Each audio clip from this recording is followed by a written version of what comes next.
કવડા મઠ રાજસ્થાનની માલપા હેમપુરી બાપુ એક શિષ્યને રુદ્રાક્ષનો મણકો આપેલો કે બેટા ગળામાં પહેરી રાખજે. એ રુદ્રાક્ષનો મણકો શિષ્યએ ગળાની માલપા પહેરેલો અને ધીમે ધીમે ધીમે ધીમે ધીમે ધીમે શિષ્ય પણ એવો અને ભજનની માલપા શિષ્ય એવો મશગુલ થઈ ગયેલો. રામ નામ તું રાખ હૃદયમાં, કાઢ કલ્પના કાચી, આદિ અંત અને મધ્યમાં બોલે એ વસ્તુ છે સાચી. શિષ્યને એવો ઘડે વિશ્વાસ થઈ ગયેલો મારો ગુરુ, બસ મારો ગુરુ એટલે ગુરુ.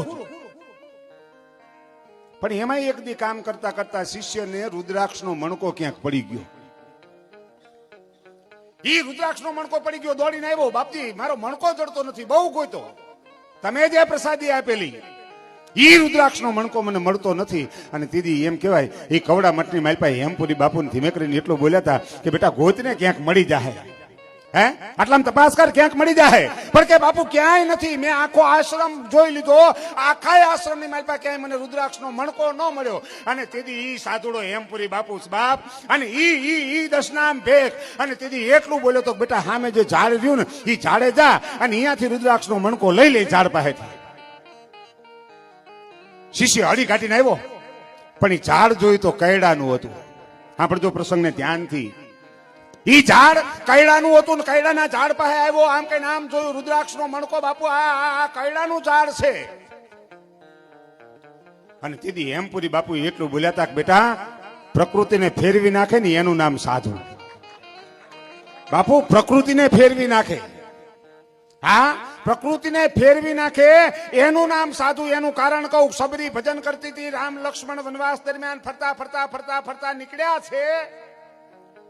અને એમાં સબરીનો આશ્રમ નજીક આવ્યો તો ઝાડના પાંદડામાંથી અવાજ આવે રામ રામ, ઝાડની ડાળીઓમાંથી અવાજ આવે રામ રામ, ઝાડના થડમાંથી અવાજ આવે રામ રામ, ઝાડના મૂળમાંથી અવાજ આવે રામ રામ, ફૂલ છોડમાંથી અવાજ આવે રામ. આ બધું બોલડી ઊભી છે, બોલડીના બોરામાંથી અવાજ આવે રામ રામ રામ. અને લક્ષ્મણજી મહારાજે રાઘવ હામું જોઈને એટલું કીધું મોટા ભાઈ, હા મોટા ભાઈ આ કઈ જગ્યા છે? આ પ્રકૃતિ તમારું ભજન કરે, ઝાડમાંથી અવાજ આવે રામ રામ, ફૂલ છોડમાંથી અવાજ આવે રામ રામ, અરે આઈના કાંકરાની માલપાથી અવાજ આવે છે રામ રામ. મોટા ભાઈ આ છે કયું તત્વ? આ કઈ જગ્યા છે? અને તેથી રાઘવે મરક મરક દાંત કાઢીને લક્ષ્મણ સામું જોઈને એટલું બોલ્યા હતા કે હે લખન, તું તો બાપ શેષનો અવતાર છો, હે તું તો શેષનો અવતાર છો લક્ષ્મણ. આ જગ્યા બીજી કોઈ નહીં, આ માતંગ ઋષિનો આશ્રમ નજીક આવ્યો છે.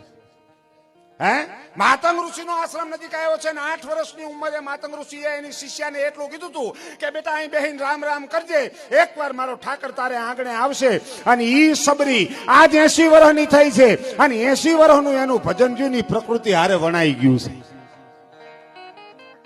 હે 80 વર્ષનું ભજન એનું પ્રકૃતિ હારે વણાઈ ગયું છે અને પ્રકૃતિમાંથી અવાજ આવે છે રામ રામ રામ. એમ સાધુનું ભજન છે, પ્રકૃતિને ફેરવી નાખે. અને માના કેડા પાસે ગયો, એ મણકો લીધો રુદ્રાક્ષનો, આવ્યો હેમપુરી બાપુ પાસે. બાપુ રુદ્રાક્ષનો મણકો મળી ગયો છે પણ આ કૈડો હતો.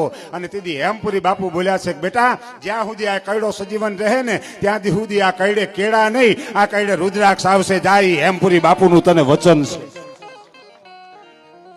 આજની તારીખે કોઈને જવું હોય કવડા મઠની માલપા દર્શન કરવા જાજો. હજુ કરડો ઉભો છે, કરડો એકલો નહીં, હજુ હેમપુરી બાપુનું કાળજું પડ્યું છે. એક ડબ્બાની માલપા પેક કરેલું કાળજું છે, 12 મહિને એકવાર કાઢવામાં આવે છે. આજની તારીખમાં ઈ કાળજું આમ કરીને આમ કાઢે, ઈ ડબ્બાની માલપાથી કાઢે ને એની માલપાથી લોહી ત્રબક ત્રબક ત્રબક લોહીના ટીપા પડે છે. જેમ હાલ હજુ કાઢીને આપ્યું હોય ને એટલી સાહેબ આ નથી મફતમાં મળતા, એના મૂલ ચૂકવવા પડતા. સંતને એના સંતપણા બાપ નથી મફતમાં મળતા. મેં જોયું બાપુ પાટી અહીંયા ભજન કર્યા અને હું જોતો હતો, મેં લાઈવ જોયું. પણ આમ આ તો ભાઈ કે બિના નર પાવત નહીં. હા તો પણ અમે એટલો વિશ્વાસ બાપુ થઈ ગયો છે કે કદાચ ને કવડા મઠ સુધી જવાય કે ન જવાય, પણ અમને ઈ વિશ્વાસ છે કે અમે હેમશાહીના નીચે તો છીએ જ ભલામણા. હે હેમશાહીના નીચે છીએ. આજ ગમે એટલી જગ્યામાં જાય ખાલી એટલું કે જઈને ઉભા રહીને કે કયો સંપ્રદાય કયા અખાડામાંથી આવો છો, અને હેમશાહી કે ને એટલે બાપુ જગ્યા થઈ જાય આજની તારીખમાં. આ વખાણ નથી કરતો, પણ એના માટે મેં કીધું એમ નથી મફતમાં મળતા, એના મૂળ નકે ઓલા આવે જ છે.